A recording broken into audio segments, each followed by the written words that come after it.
Saudara-saudari di dalam Tuhan Yesus Kristus yang saya kasihi, selamat petang. Mari kita persiapkan diri untuk memulai kebaktian matahari terbenam dengan mematikan atau menonaktifkan gawai-gawai kita, sehingga tidak mengganggu jalannya kebaktian.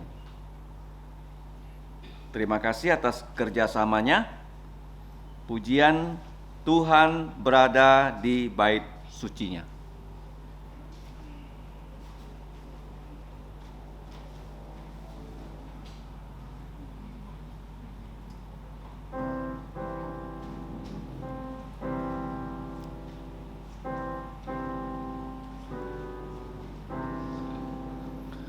Tuhan berada di bait sucinya,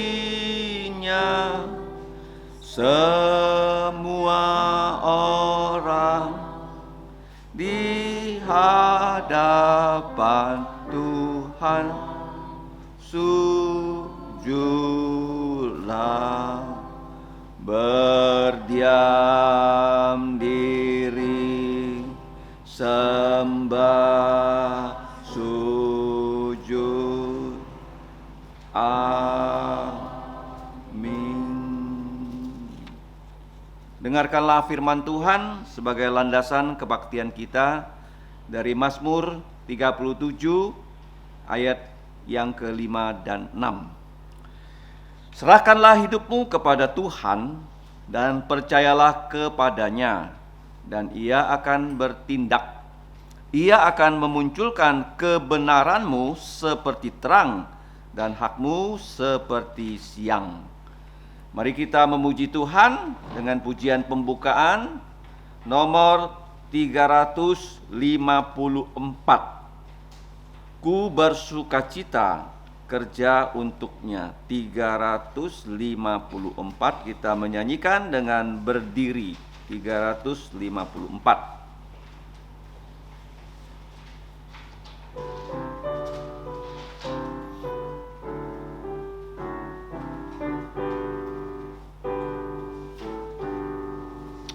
Ku bersukacita kerja untuknya, sungguh ku bersukacita.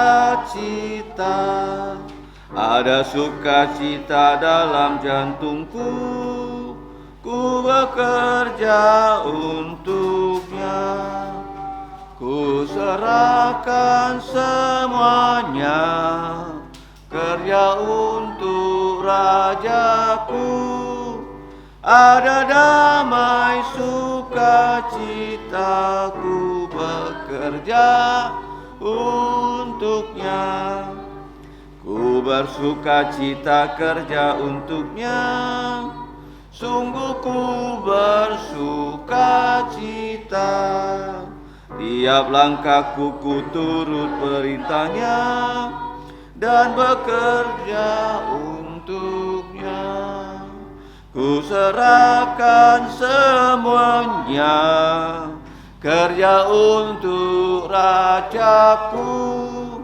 Ada damai sukacita, ku bekerja untuknya. Ku bersukacita kerja untuknya, sungguh ku bersukacita. Kan semua untuknya, tu bekerja untuknya. Ku serahkan semuanya, kerja untuk Rajaku. Ada damai sukacita, ku bekerja untuknya. Kita tetap berdiri, mari kita bersatu dalam doa pembukaan. Allah Bapa kami yang adalah pencipta kami, bahkan penyelamat kami melalui putra-Mu Tuhan kami Yesus Kristus. Pada petang hari ini kembali kami datang menghadap tahta anugerah-Mu, tahta-Mu yang kudus tetapi tahta pengampunan dosa melalui putra-Mu Tuhan Yesus, yang sudah Engkau utus 2000 tahun yang lalu untuk mewakili kami manusia melaksanakan seluruh perintah dan hukum-Mu secara sempurna. Bahkan Tuhan Yesus juga telah mewakili kami mati di atas kayu salib. Dengan darah-Nya yang kudus, dosa-dosa semua manusia bisa dihapus, khususnya dosa-dosa dari umat-Mu yang telah Engkau pilih, yang percaya kepada Tuhan Yesus. Bapa, kami mengucap syukur untuk hari-Mu yang kudus. Di hari perhentian kami dapat datang ke rumah-Mu bukan hanya pagi hari, tetapi setelah matahari terbenam. Kami mau memuji dan meninggikan nama-Mu. Kami mau menyerahkan kebaktian ini, kiranya Engkau saja yang dimuliakan dan dihormati melalui setiap acara dalam kebaktian ini. Ya Bapa, kami serahkan diri kami ke dalam pimpinan Engkau. Demikianlah kami berdoa dan mengucap syukur hanya di dalam nama Tuhan Yesus yang sudah mengajarkan kami doa Bapa kami dengan mengucap, Bapa kami yang di surga, dikuduskanlah nama-Mu, datanglah kerajaan-Mu, dilaksanakanlah kehendak-Mu di bumi seperti di sorga. Berikanlah kami pada hari ini makanan harian kami, dan ampunilah kami akan kesalahan kami, seperti kami juga mengampuni orang yang bersalah pada kami. Dan janganlah membawa kami ke dalam pencobaan, tetapi lepaskan kami dari yang jahat. Karena Engkaulah yang punya kerajaan dan kuasa dan kemuliaan sampai selama-lamanya. Amin. Gloria Patria.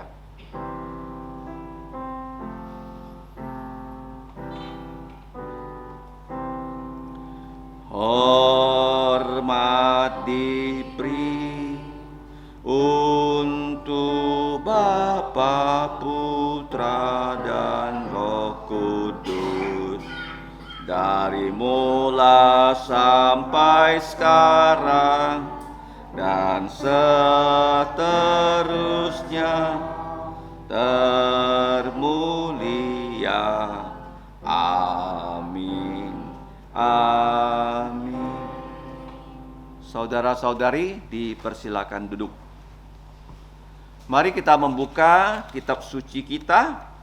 Kita akan membaca dari Injil Markus pasal yang ke-12 ayat yang ke-41 sampai 44. Karena bagian firman Tuhan ini hanya terdiri dari beberapa ayat, mari kita membacanya secara serentak.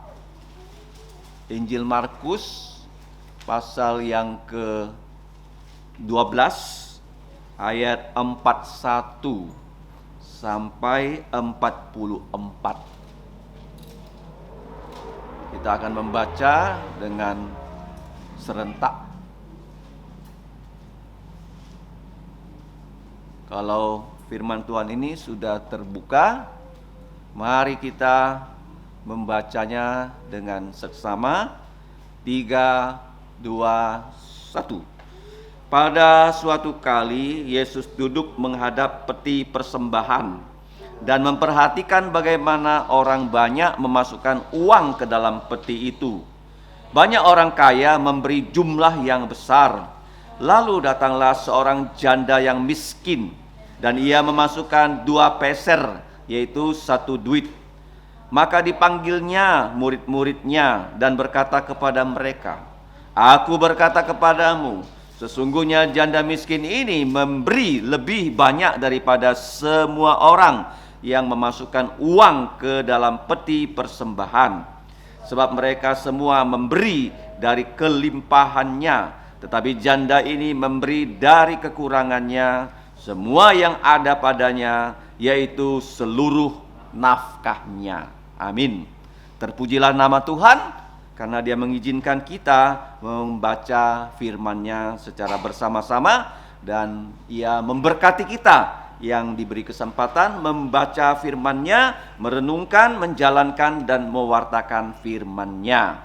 Mari kita sambut firman Tuhan dengan bersama-sama memuji Tuhan kembali. Pujian selanjutnya adalah 220, Ku tahu yang ku percaya. 220.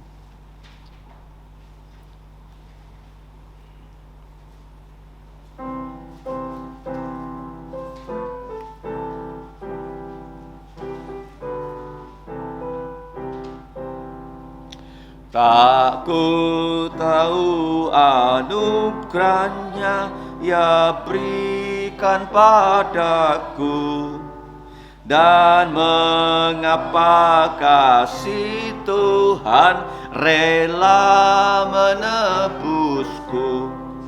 Namun ku tahu yang ku percaya, aku pun tahu bahwa Ia dapat pelihara yang ku serahkan sampai pada akhirnya. Mengapa imanku itu dapat masuk jantungku, dan sejak aku percaya diberi jantung baru. Namun ku tahu yang ku percaya, aku pun dapat bahwa Ia dapat pelihara yang ku serahkan sampai pada akhirnya. Roh Kudus yang menyertakanku semua dosaku, firman yang nyatakan Kristus bahwa ku padanya. Namun ku tahu yang ku percaya, aku pun tahu bahwa Ia dapat pelihara yang ku serahkan sampai pada akhirnya. Selanjutnya mari kita menghafal ayat hafalan untuk minggu ini di dalam kotak, yaitu Mazmur 37 ayat 5. Kita akan menghafalnya sebanyak 3 kali. 3, 2, 1. Mazmur 37 ayat 5. Serahkanlah hidupmu kepada Tuhan dan percayalah kepadanya, dan Ia akan bertindak.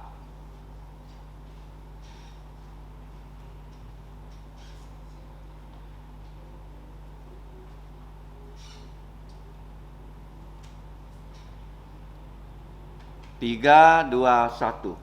Mazmur pasal 37 ayat 5.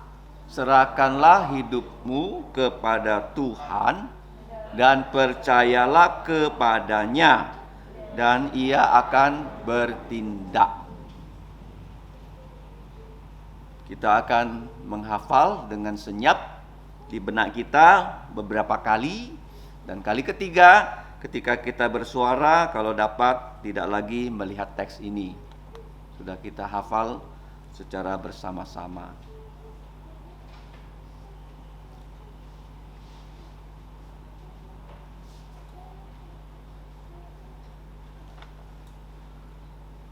Siap?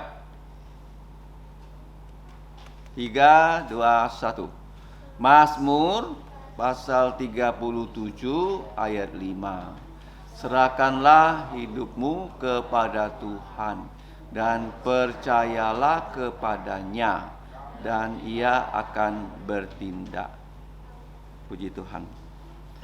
Selanjutnya mari kita lihat warta gereja. Tolong disimak untuk pelayanan di minggu depan. Yang bertugas dapat mempersiapkan diri dengan baik. Pengumuman yang pertama, jika Tuhan izinkan, direktori gereja kita akan diperbaharui. Karena direktori yang lama itu sudah berusia lebih dari 5 tahun. Nah, untuk keterangan lebih lanjut dapat dilihat di halaman belakang dari buletin gereja ini. Di situ ada barcode ya yang bisa di-scan dengan HP kita, sehingga kita dapat dituntun kepada formulir yang sudah disiapkan ya lewat program ini. Jadi kita berdoa untuk yang melaksanakan tugas, nama-namanya sudah tercantum di bawah, baik saudara Astro, Hepsiba, Andreas, Vindrio, Lorencia, dan Carita. Jika tidak jelas, bisa menghubungi mereka. Jadi data-data yang dikehendaki sudah tercantum ya melalui barcode yang tersedia. Dan jika kita mau mengisinya secara manual, formulirnya juga sudah disiapkan. Dapat diambil dengan saudara Astro yang sudah hadir pada sore hari ini. Kemudian pengumuman berikutnya, pada hari Kamis tanggal 18 Mei akan dilangsungkan kebaktian memperingati kenaikan Tuhan Yesus ke surga. Jadi kebaktian kenaikan Tuhan Yesus selalu ya terjadi pada hari Kamis. Selalu ya. Tanggalnya berapa tidak jadi masalah, tapi selalu pada hari Kamis. Nah, kita akan berkebaktian di gereja di Kuburaya pada jam 9 pagi. Kita mengingat ya kenaikan Yesus karena dia akan segera datang. Dia bukan sudah naik ke sorga, tapi dia berjanji dia akan segera datang. Mari kita bukan hanya datang, kita ajak ya keluarga kita ya, khususnya yang belum percaya. Karena tanggal 18 Mei itu hari libur nasional. Sehingga keluarga kita, saya rasa tidak sekolah, tidak bekerja, bisa kita ajak untuk mendengarkan firman Tuhan supaya mereka bisa percaya Yesus. Kamis 18 Mei jam 9 pagi di gereja di Kuburaya. Karena tidak ada yang baru untuk hari ini, kita doakan ya supaya Tuhan mengirim jiwa-jiwa yang baru kepada gerejanya, bukan hanya di sini tapi di Kuburaya, Parit 2 dan Siantan. Selanjutnya mari kita mempersiapkan persembahan kita dan perpuluhan kita. Hari ini yang akan mengumpulkan persembahan adalah saudari Veronica. Kita akan memuji Tuhan dengan pujian 51. Ku mau serahkan semua milikku. Pujian nomor 51.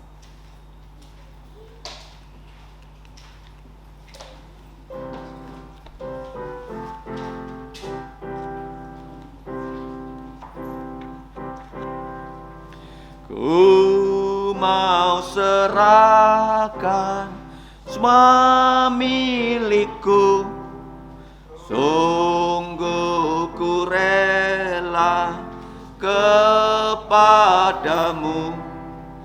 Kasih-Mu besarlah, ku serahkan diriku, jiwa dan jantungku. Ku serahkan, ku mau serahkan waktu hidup agar dipimpin ya Tuhanku. Sabdalah padaku, tuh jalan sertamu kini dan selamanya. Ku tak mundur, ku mau serahkan semua hartaku. Semuanya ini, oh terimalah. Kau telah menebusku, ku mau memuji-Mu, ku serahkan milikku semuanya. Mari kita berdiri. Kita memuji Tuhan dengan doksologi.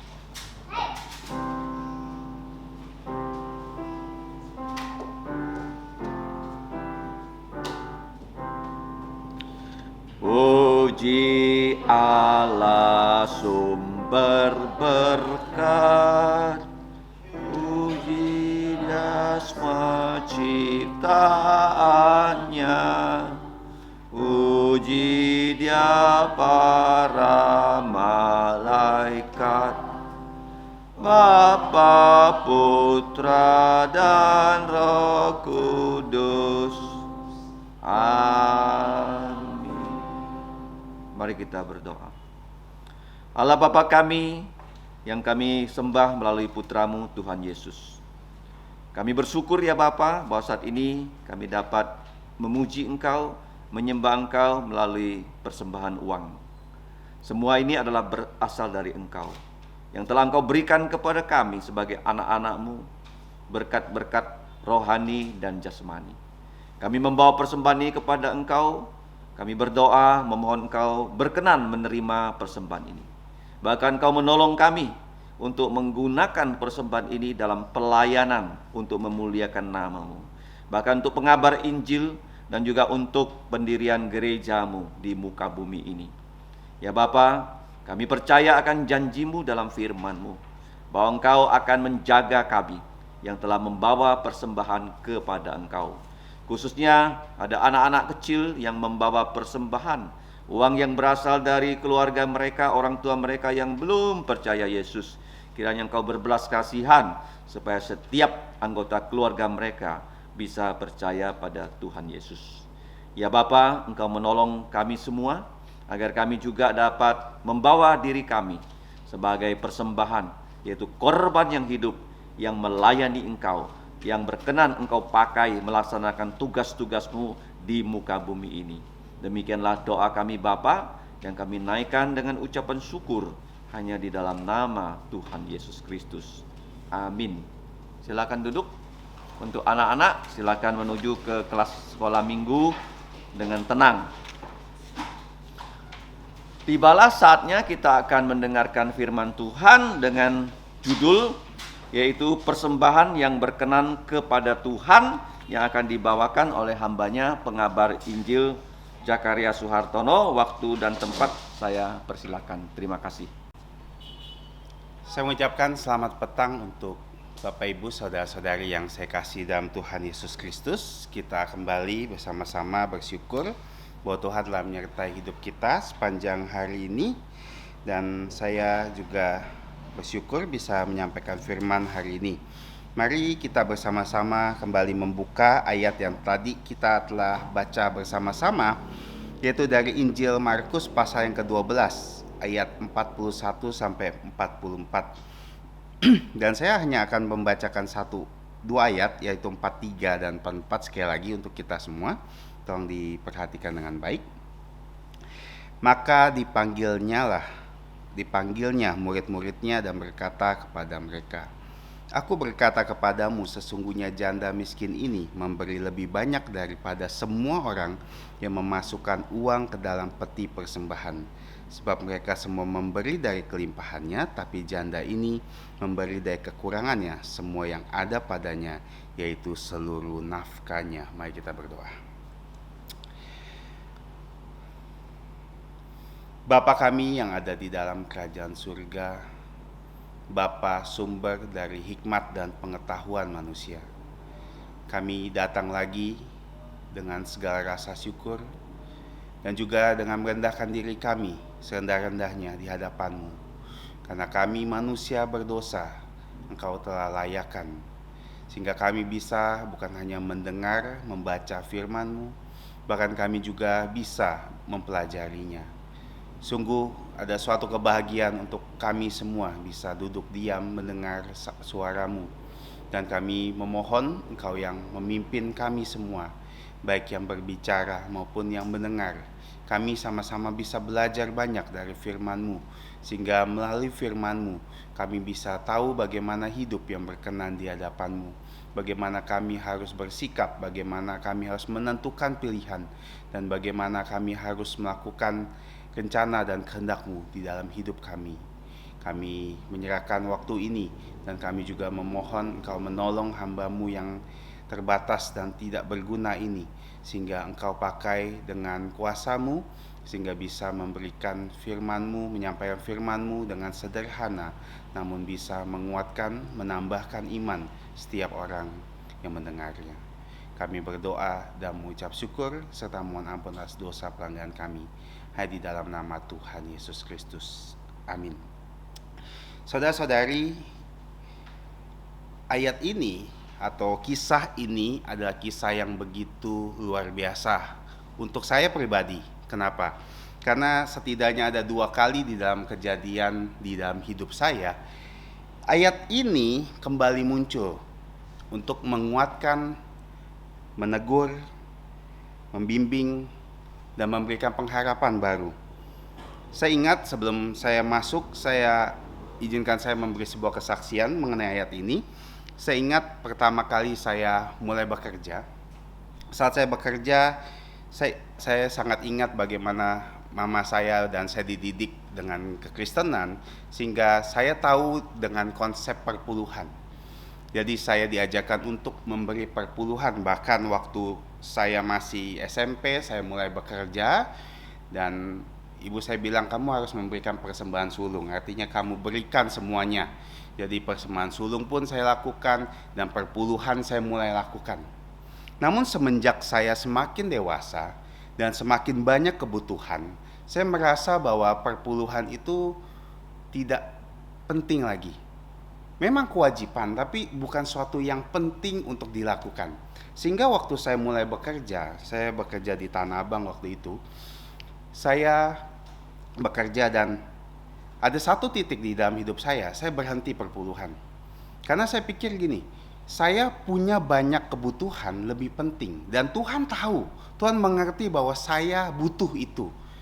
Kalau saya memberi perpuluhan, saya akan selalu kurang dan tidak punya apa-apa lagi. Karena gaji saya waktu itu belum terlalu besar, jadi perpuluhan saya juga tidak terlalu besar sebenarnya. Cuman saya merasa itu cukup besar untuk saya habiskan hanya untuk perpuluhan tiap bulannya. Maka ada satu masa, setidaknya beberapa bulan, saya tidak perpuluhan semenjak itu.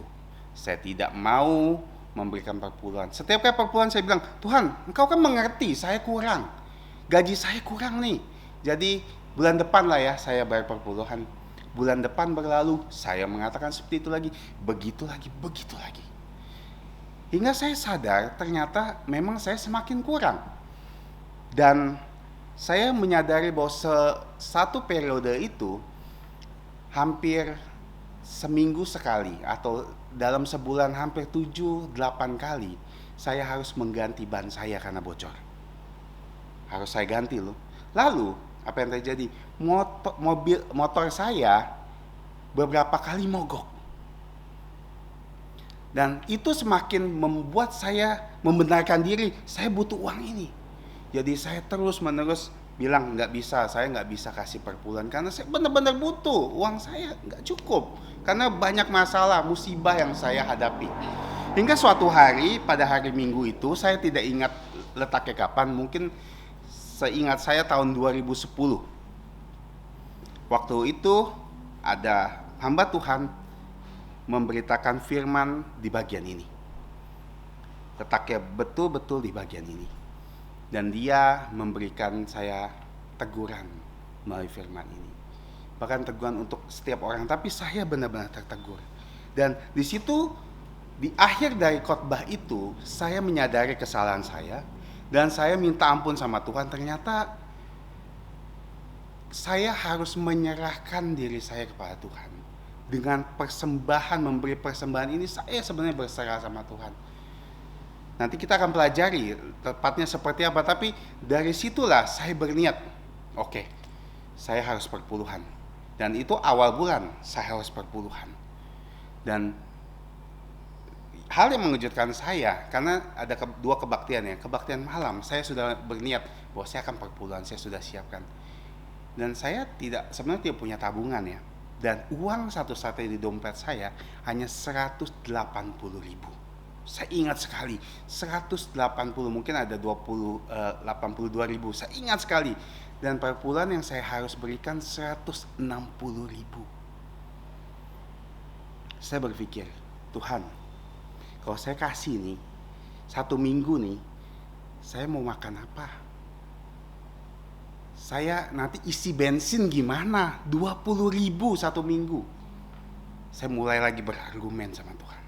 Tapi Tuhan kuatkan saya, kasih dan kasih. Karena berat sekali rasanya, dan akhirnya saya bilang kasih, sambil berpikir dan coba memikirkan, besok mungkin saya pinjam uang sama teman saya, mungkin saya nanti minta dulu uang makan di muka. Pokoknya saya punya pikiran seperti itu. Akhirnya saya putuskan kasih. Dan tapi setelah saya kasih, ada damai yang luar biasa di dalam diri saya. Dan itu membuat saya benar-benar sukacita. Keesokan harinya saya mau berangkat kerja. Saya tinggal, sebagai informasi, saya tinggal dengan nenek saya. Dan nenek saya itu jualan kue kan. Jadi pagi itu, saya ingat pagi itu, waktu saya sebelum berangkat kerja, saya bekal jadi, karena kan nggak punya uang buat makan kan. Saya bekal, saya goreng telur, saya bekal. Tiba-tiba nenek saya manggil saya, "Jaka," dia bilang, "datang sini." Nah, kenapa Po? Saya bilang gitu. "Popo ada berkat buat kamu," katanya. Dan Popo saya kasih 150.000. Saya langsung menangis loh saat itu loh. Langsung menangis. Tuhan tidak pernah berhutang. Dan Tuhan menguatkan saya. Dan ternyata semenjak itu saya mulai lagi perpuluhan. Dan semenjak itu tidak pernah lagi motor saya mogok. Semenjak itu ada cuma 1-2 kali motor saya ganti ban. Bukankah itu ajaib? Bukan hanya ajaib. Menurut saya itu menguatkan saya. Dan semenjak hari itu, karena ini sangat bersejarah untuk hidup saya tidak pernah mau bolong lagi perpuluhan sampai saat ini. Karena saya tahu konsekuensinya. Karena kita berhutang sama Tuhan. Tapi ada sesuatu yang sangat menguatkan. Makanya begitu saya mendapatkan teks ini lagi, saya mengingat ada kejadian lain lagi, nanti saya akan sharingkan.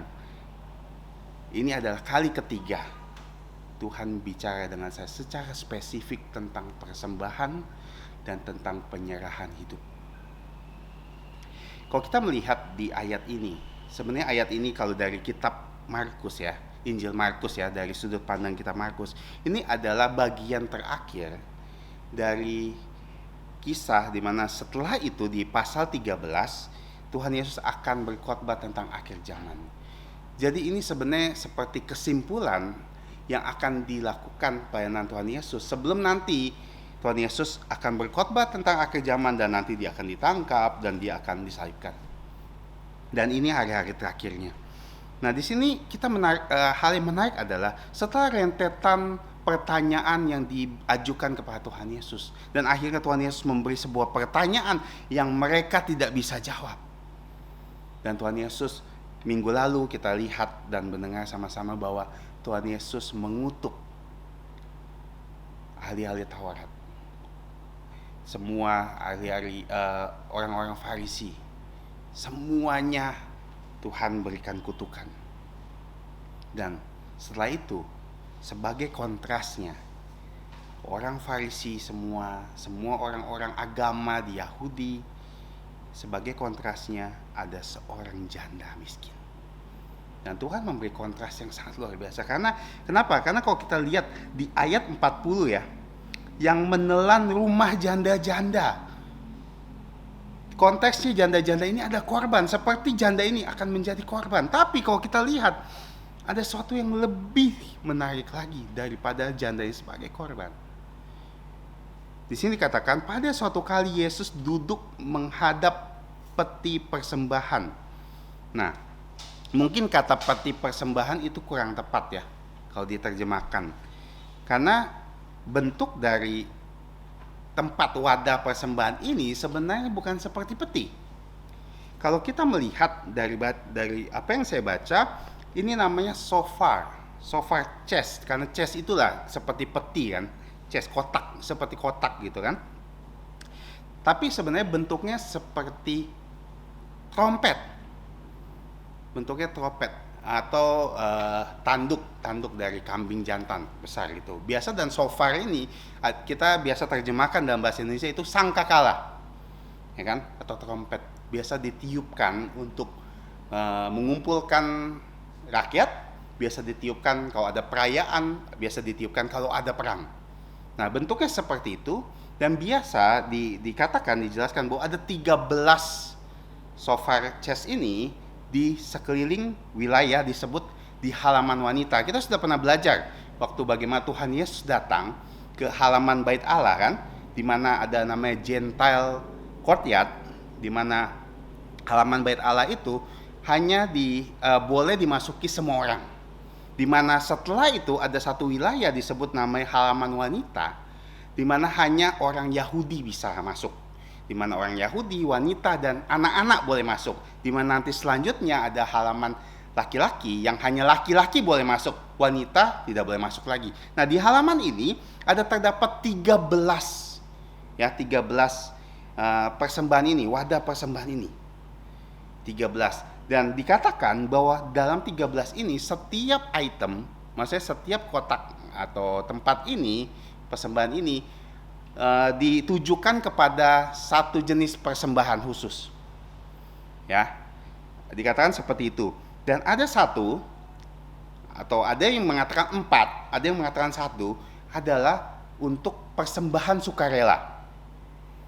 Dan banyak yang mengatakan bahwa ini kemungkinan di situ Tuhan Yesus sedang duduk dan dengan sengaja duduk di sana untuk memperhatikan. Di sini ada kata memperhatikan, artinya sesuatu yang dilakukan dengan observasi, bukan hanya melihat loh. Tapi Tuhan Yesus benar-benar memperhatikan satu persatu orang yang datang dan orang yang pergi, orang yang memberikan persembahan. Nah, kita lihat bahwa Tuhan Yesus dikatakan bahwa banyak orang kaya memberi dalam jumlah yang besar. Lalu datanglah seorang janda yang miskin dan ia memasukkan 2 peser atau yaitu 1 duit.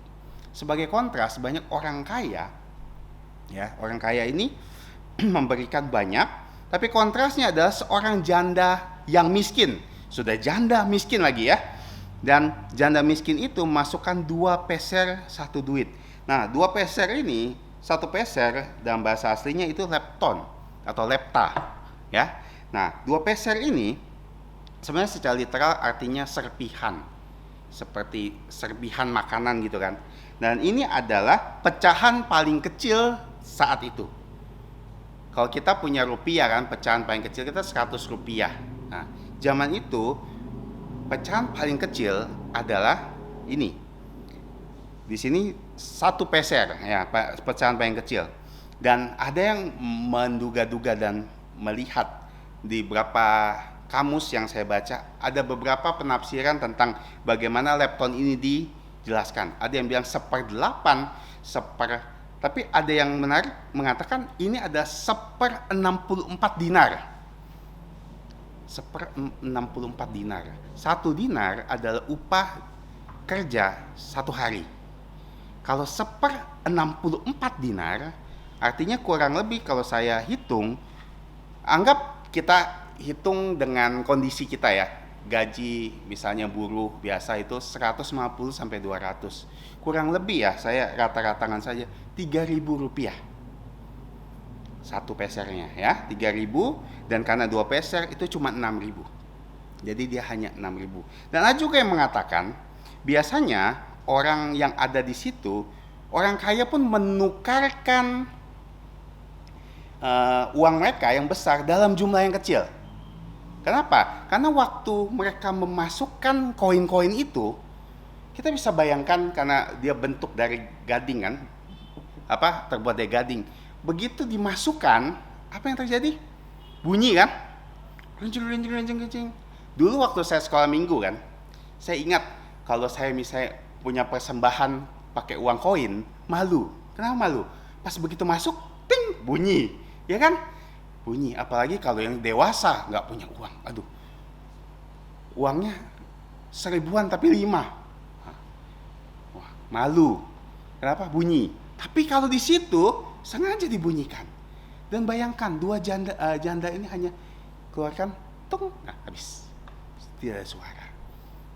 Jadi ada yang mengatakan seperti itu. Jadi ketika seorang kaya memasukkan, jadi banyak sekali. Jadi orang pasti akan memperhatikannya. Wah, banyak ya kasih uangnya.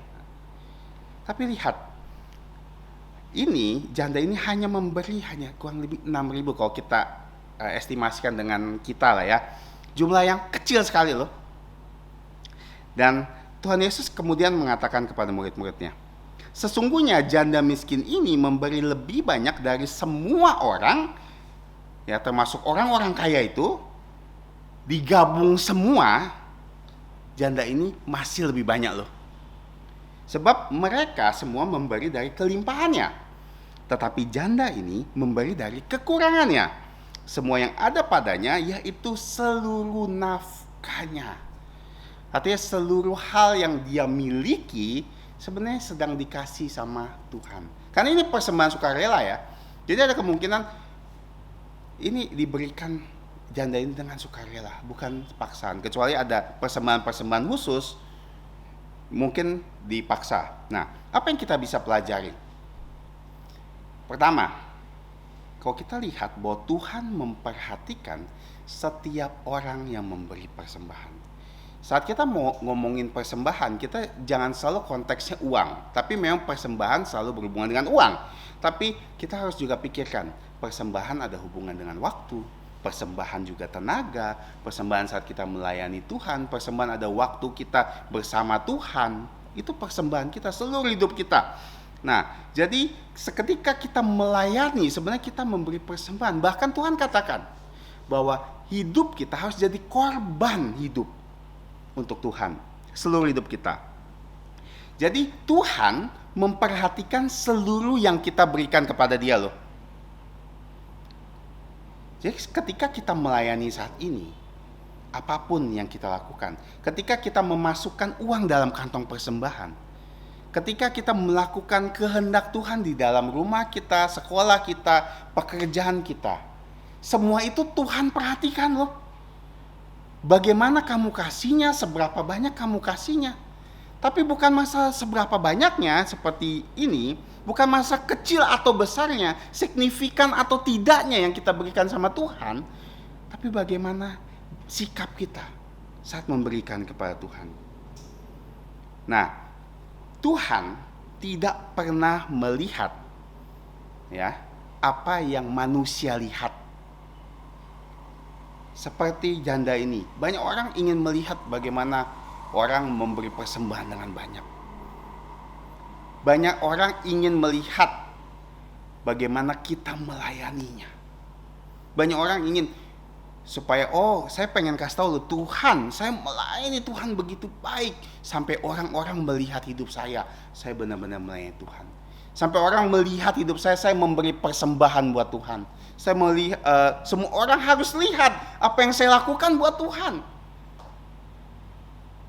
Tapi Tuhan tidak melihat itu. Seberapa kecil pun, ya, katakan, apapun bagi orang, setidak penting apapun bagi orang, ketika kita berikan sama Tuhan dengan sungguh-sungguh, dengan rela, itu sudah besar di mata Tuhan, penting sekali di mata Tuhan. Jadi jangan pernah berpikir kita cuma ngedarin kantong persembahan. Bukan berarti bilang, saya tidak lebih penting dari yang berkhotbah. Tidak. Saya menyusun kursi, saya memegang kamera, memperhatikan menitnya sudah belum. Jangan pikir, itu hal kecil. Orang gak akan terlalu hargai yang saya lakukan. Mungkin orang tidak menghargai kita, tapi Tuhan akan hargai setiap hal, sekecil apapun yang kita lakukan buat Tuhan. Asal kita lakukan buat Tuhan, sekecil apapun, Tuhan akan hargai. Dan Tuhan lihat loh. Jadi kalau di rumah kita melayani Tuhan, di mana orang tidak melihat kita melayani Tuhan, Tuhan lihat loh. Tuhan perhatikan baik-baik. Bahkan Tuhan memperhatikan hamba-hamba Tuhan yang merasa dirinya hebat, melayani di gereja sana sini khotbah. Tuhan lihat, benarkah mereka banyak pelayanan? Apakah orang yang banyak pelayanan lebih baik daripada saya? Yang cuma bisa melayani di rumah dalam kapasitas kecil. Enggak. Siapapun kita ya, saat kita melayani Tuhan, ketika kita kasih yang terbaik, Tuhan lihat. Itu yang penting. Nah, lalu Tuhan juga tidak melihat berapa jumlah yang kita berikan kepada Tuhan, tapi berapa jumlah yang kita korbankan buat Tuhan. Mereka berikan dari kelimpahan. Contohnya, saya punya uang 100 ribu, ya, 100 ribu. Kalau saya kasih 10 ribu, saya masih punya 90 ribu, ya kan? Kalau saya punya 100 ribu, saya kasih 90 ribu, saya cuma punya 10 ribu. Yang mana lebih banyak? Untuk manusia lihat, 90 ribu lebih banyak. Tapi untuk Tuhan, apa yang dilihat? Apa yang kita korbankan? Dan apa yang sisa? Jadi dikatakan Tuhan melihat yang kita berikan, tapi Tuhan tidak melihat apa yang kita berikan secara jumlah, tapi Tuhan juga melihat apa yang tersisa dari kita. Sisa kita berapa? Kita kalau kasih hidup kita ya sama Tuhan, kita kasih seberapa banyak sih buat Tuhan? Apa hari Minggu aja 2 jam, 3 jam, pagi 2 jam, malam ini 1 jam, 3 jam kah kita berikan buat Tuhan dalam 1 minggu? Itu yang kita kasih buat Tuhan, 3 jam. Apa kita kasih di dalam setiap hari kita? Berapa yang kita kasih buat Tuhan? Karena ketika kita kasih buat Tuhan, artinya harus ada yang kita korbankan loh. Misalnya waktu kesini 1 jam kita datang kepada Tuhan, berkebaktian, mendengar firman Tuhan. Di mata dunia kita sedang mengorbankan 1 jam. 1 jam bisa kamu lakukan untuk apa aja loh. Ada yang mau main game 1 jam, ada yang mau nonton 1 jam, mau belanja 1 jam. Tapi kita korbankan. Kenapa? Karena kita menyayangi Tuhan, mengasihi Tuhan. Dikorbankan. Jadi Tuhan akan melihat itu. Seberapa sulitnya kita melakukan pelayanan, itu yang kita korbankan. Misalnya kita akan melayani tapi akan repot sekali ya. Semakin kita repot, semakin kita capek, itu yang Tuhan akan lihat. Jerih lelah kita Tuhan akan lihat. Capeknya Tuhan akan lihat. Tapi kalau kita ngasih setengah-setengah, atau kita ngasih banyak, tapi sebenarnya kita punya banyak, itu tidak terlalu berarti. Bukan berarti saya pokoknya mau kasih persembahan harus banyak-banyak. Bukan itu maksudnya loh. Tapi sikap kita saat kita memberi buat Tuhan, baik kita memberi uang dan persembahan, dan memberi hidup kita, memberi waktu kita, saat kita mau melayani Tuhan, mempergunakan setiap waktu kita, seberapa porsi buat Tuhan. Jangan pernah sisakan waktu buat Tuhan. Jangan sisakan tenaga buat Tuhan. Jangan sisakan segala harta kita buat Tuhan, jangan. Tapi kita sisihkan. Kita sudah siapkan ini buat Tuhan loh, tidak bisa ganggu gugat. Mungkin kita akan melakukan perpuluhan, tapi bukan hanya perpuluhan. Kalau kita bisa kasih 20%, kenapa tidak? Kalau kita bisa kasih 30%, kenapa tidak? Saat kita memberi buat Tuhan, seperti janda ini, lihat ya.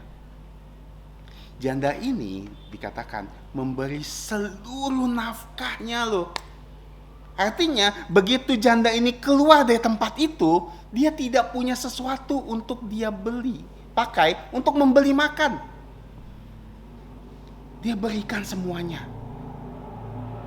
Dan kita tahu ya, Tuhan memperhatikan kelompok-kelompok janda miskin, anak yatim, orang-orang asing, orang-orang Lewi, hamba-hamba Tuhan. Tuhan memperhatikan orang-orang seperti itu. Dan janda termasuknya. Dan janda ini miskin lagi, orang-orang miskin. Jadi udah 2 kategori masuk, miskin dan janda lagi. Dan mungkin dia tidak punya anak. Kita memang tidak diceritakan, tapi kita bisa berasumsi bahwa semua miliknya, nafkahnya, karena dia bekerja untuk dirinya sendiri. Entah apa yang dia kerjakan, tapi uangnya semua dikasih buat Tuhan secara sukarela, saya yakin dan percaya. Makanya Tuhan bilang, perempuan ini memberi lebih banyak daripada seluruh orang mengumpulkan apa yang mereka berikan. Karena dia telah mengorbankan seluruhnya buat Tuhan. Kira-kira kenapa? Apa yang menjadi alasan janda ini mengorbankan semuanya? Pertama, karena dia tahu sebagai rasa syukur bahwa dia berserah sama Tuhan. Dia memberi, kenapa? Karena kasih kepada Tuhan. Ketika kita memberi sama Tuhan, ingat, Tuhan artinya seorang pribadi yang memiliki kita. Seorang pribadi yang akan bertanggung jawab atas hidup kita. Dan Tuhan tidak pernah berhutang. Ketika kita berbuat baik, Alkitab katakan kita bahkan mempiutangi Tuhan. Tuhan berhutang sama kita ketika kita berbuat baik. Dan kita lihat ya, ketika janda ini tahu, Tuhan, saya yakin ketika saya serahkan sama kamu, Tuhan akan menjaga saya. Dan ini namanya pengorbanan. Tuhan pasti bisa menjaga karena Tuhan yang bertanggung jawab atas hidupnya. Dan kedua, dia yakin dan tahu bahwa seluruh miliknya adalah milik Tuhan. Dan kita juga harus sama. Tahukah kita, tidak ada sehelai baju pun atau apapun yang ada di hidup kita yang bukan milik Tuhan. Semua itu milik Tuhan. Waktu kita itu milik Tuhan. Uang kita milik Tuhan. Harta kita milik Tuhan. Kepandaian kita milik Tuhan. Keluarga kita semua milik Tuhan. Anak cucu kita milik Tuhan. Tidak ada satu pun di bagian hidup kita bukan milik Tuhan. Jadi kalau Tuhan minta dari kita, kita kasih. Karena miliknya. Kita gak punya alasan bilang, oh gak bisa Tuhan, gak bisa, ini milik saya. Ketika kita merasa semua itu milik kita akan berat loh kasihnya. Kadang-kadang saya pernah minjamkan teman saya kan, mainan dulu. Saya pinjamkan berapa. Karena itu milik saya, jadi kalau saya mau ambil kapan saja boleh kan? Boleh. Tapi ada teman saya bilang, bukan, itu punya saya. Dia sudah namain nama dia. Gimana attitude seperti itu? Boleh gak kita kesal sama orang seperti itu? Punya kita mainannya. Saat kita minta, balikan dong. Dia udah tulis nama dia. Tapi bukankah sikap itu yang kadang-kadang kita miliki di hadapan Tuhan? Kita bilang, ini hidup saya Tuhan. Terserah saya mau kayak gimana. Ini harta saya Tuhan. Saya mau kasih buat Tuhan atau enggak, itu terserah saya. Berarti kita tidak sadar bahwa semua itu milik Tuhan.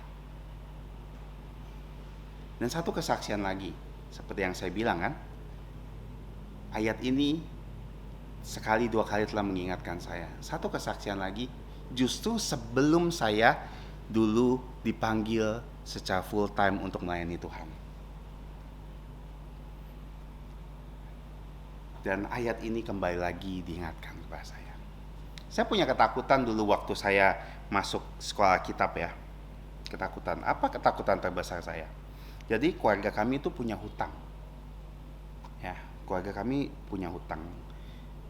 Jadi pokoknya ada satu masalah besar di keluarga kami sehingga kami harus berhutang cukup banyak. Jadi saya, adik saya, papa saya, kami semua sama-sama mencoba berusaha untuk melunasi hutang. Jadi saya bekerja, makanya saya bilang saya tidak punya tabungan. Kenapa? Karena membayar hutang. Bayar hutang. Tapi ada waktunya, ternyata Tuhan panggil saya. Kembali ingatkan saya tentang panggilan saya. Di masa gimana? Saya harus bayar hutang. Makanya saya beralasan, salah satu alasan saya sama Tuhan, saya tidak mau masuk full timer karena saya mau bayar hutang dulu. Kalau saya jadi hamba Tuhan, adik saya juga mau jadi hamba Tuhan, siapa yang bayar hutang? Siapa yang bisa lunasi?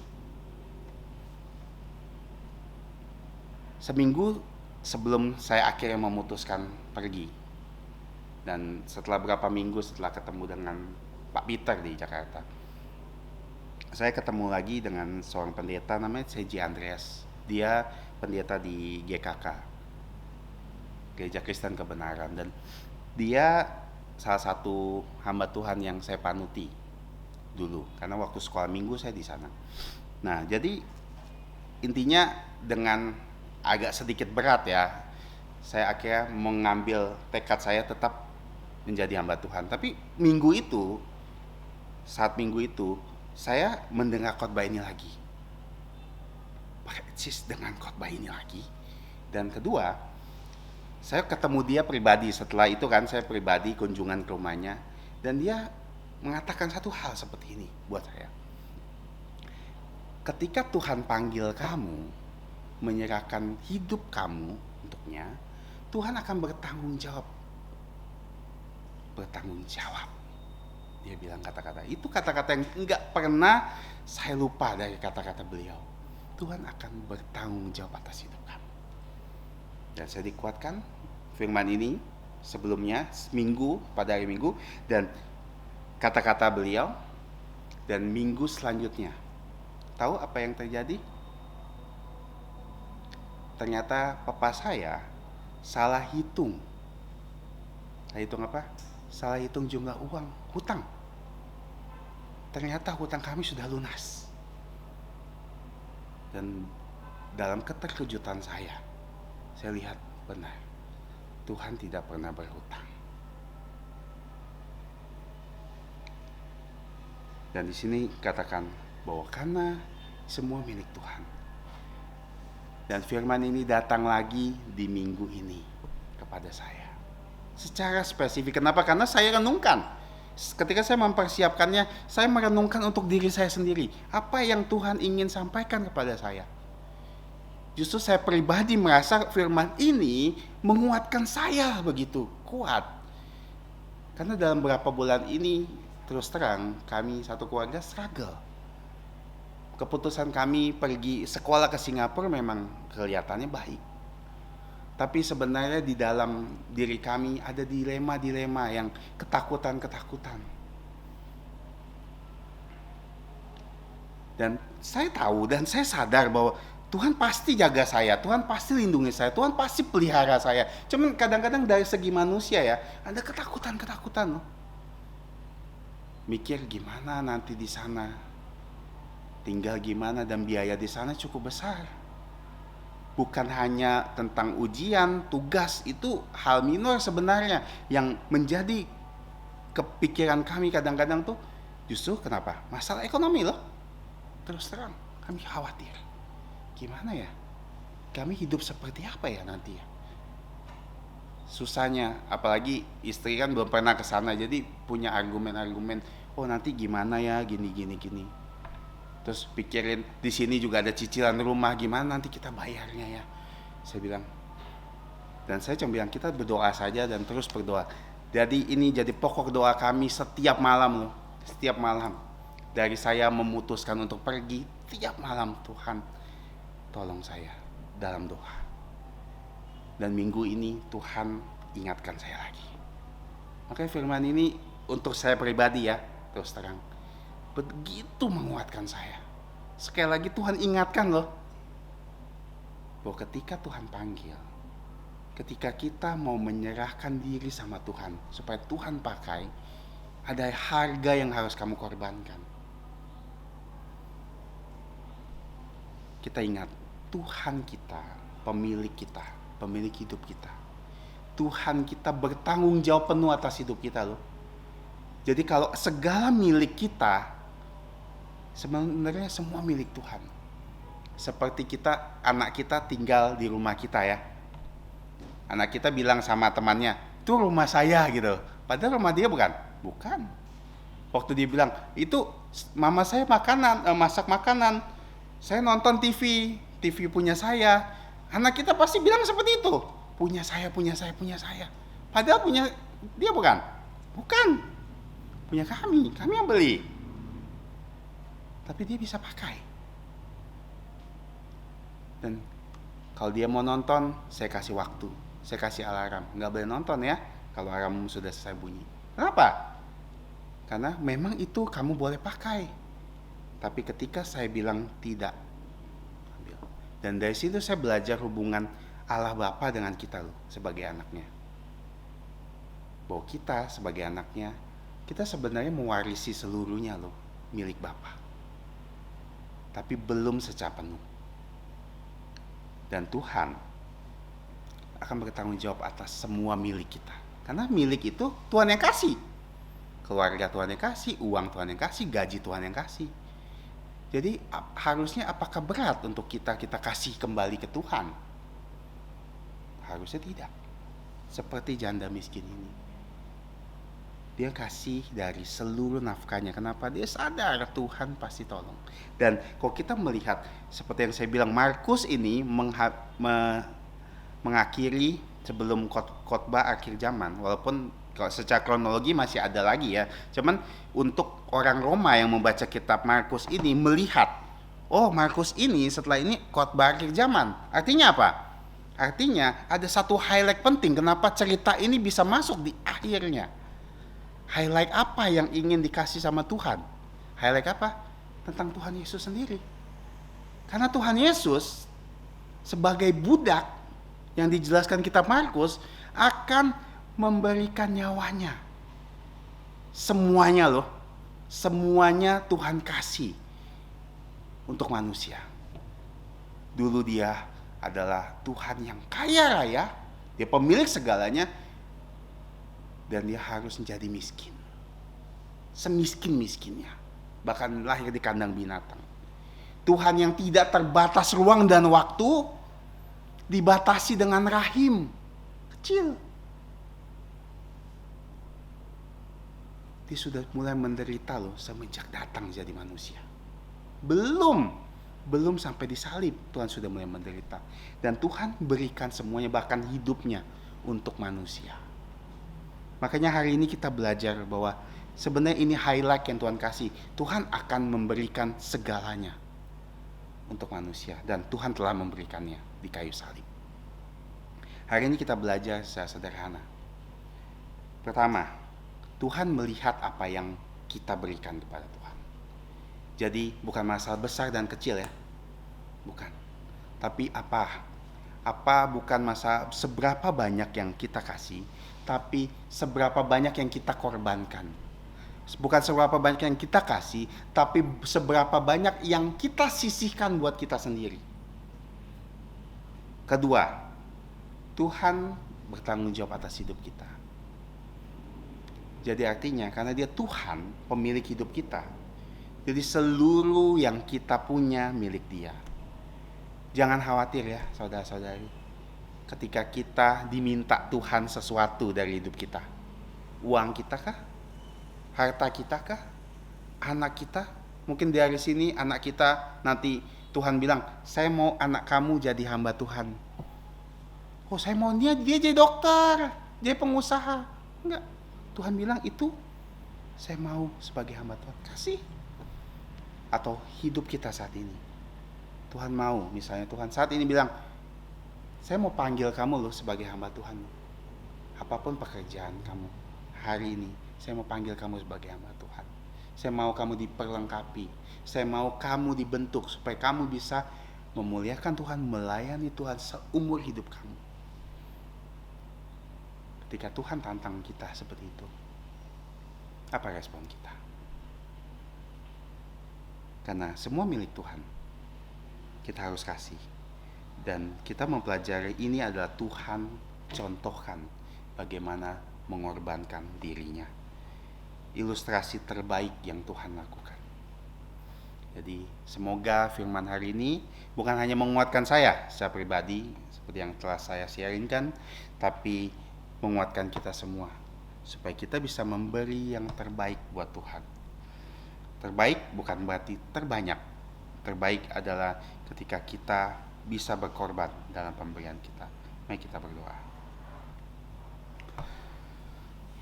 Bapa kami yang ada di surga, Bapa dari Tuhan dan Juru Selamat kami Yesus Kristus, kami sungguh bersyukur untuk hari ini. Bagaimana sekali lagi Engkau telah memberikan firman-Mu yang ajaib dan indah kepada kami, yang menguatkan kami, yang menghibur kami, yang memberikan pengharapan untuk kami untuk hidup sesuai dengan jalan-Mu. Kami menyerahkan Bapa, sehingga hidup kami bisa serahkan seutuhnya untuk kamu, untuk Engkau ya Bapa. Dan kami juga ingin menyerahkan minggu ini, sehingga di dalam minggu ini segala pikiran, perkataan dan perbuatan kami bisa mencerminkan anak-anak-Mu sebagai anak-anak-Mu yang baik, yang bisa menjadi saksi-Mu, serta kami bisa lebih banyak lagi mengabarkan Injil-Mu kepada setiap orang. Kami serahkan semua ini ke dalam tangan-Mu. Kami mohon ampun atas dosa pelanggaran kami, hanya di dalam nama Tuhan Yesus Kristus. Amin. Mari kita bangkit berdiri dan kita memuji Tuhan. Pujian terakhir kita 52. Pujian 52, Ku berserah pada Yesus. Kita bangkit berdiri, dan setelah lagu ini dinyanyikan, saya minta gembala sidang kita untuk menutup kita dalam doa penutup.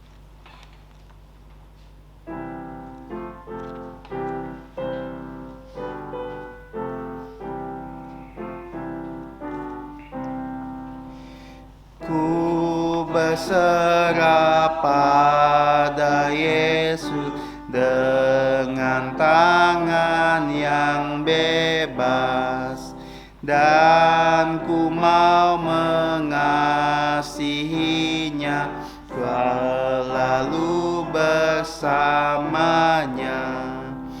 Aku berserah, aku berserah, ku berserah pada Yesus. Aku berserah, ku berserah pada Yesus dengan jantung yang rendah. Ku buang semua demi Yesus, ku datang kepadanya. Aku berserah, aku berserah, ku berserah pada Yesus. Aku berserah, ku berserah pada Yesus dengan segenap jiwaku. Rohnya penuhi jantungku, dan Dia sungguh milikku. Aku berserah, aku berserah, ku berserah pada Yesus. Aku berserah.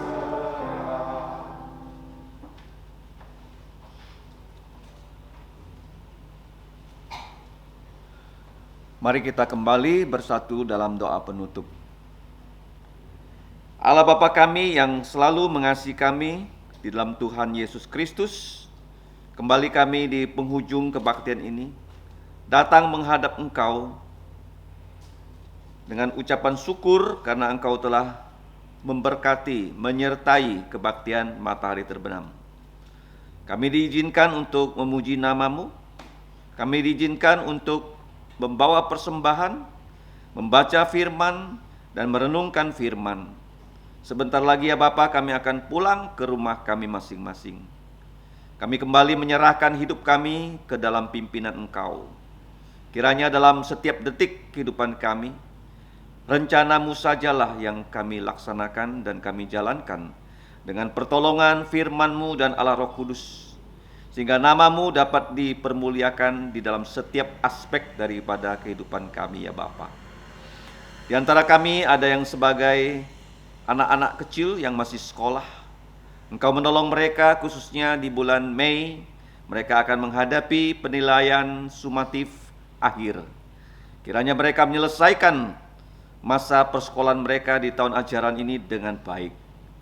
Ya Bapak, Engkau juga menolong untuk yang sedang mencari perguruan tinggi, untuk yang bekerja sebagai ibu rumah tangga, sebagai hamba-hamba-Mu yang telah Engkau berikan tugas kepada kami.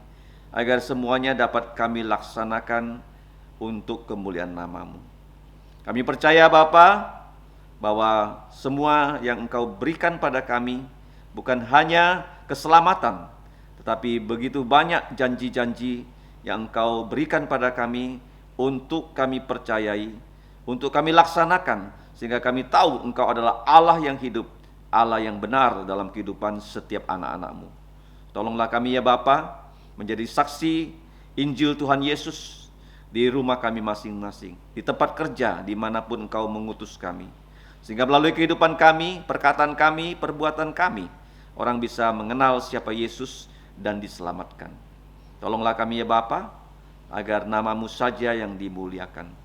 Kiranya Bapa, Engkau memimpin kami untuk menyongsong kedatangan Tuhan Yesus yang segera akan datang di akhir zaman ini.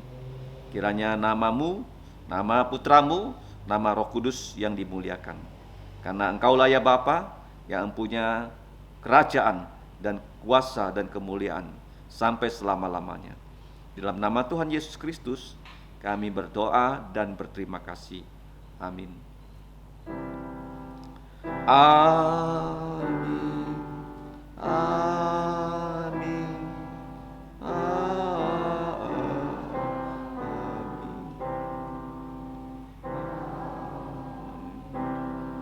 Saudara-saudari, silakan duduk, doa teduh.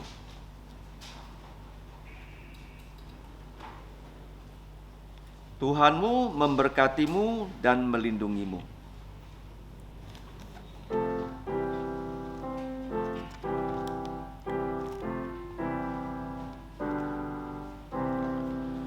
Tuhan memberkatimu. Tuhan melindungi, menyinarimu, memberi kasih karunia.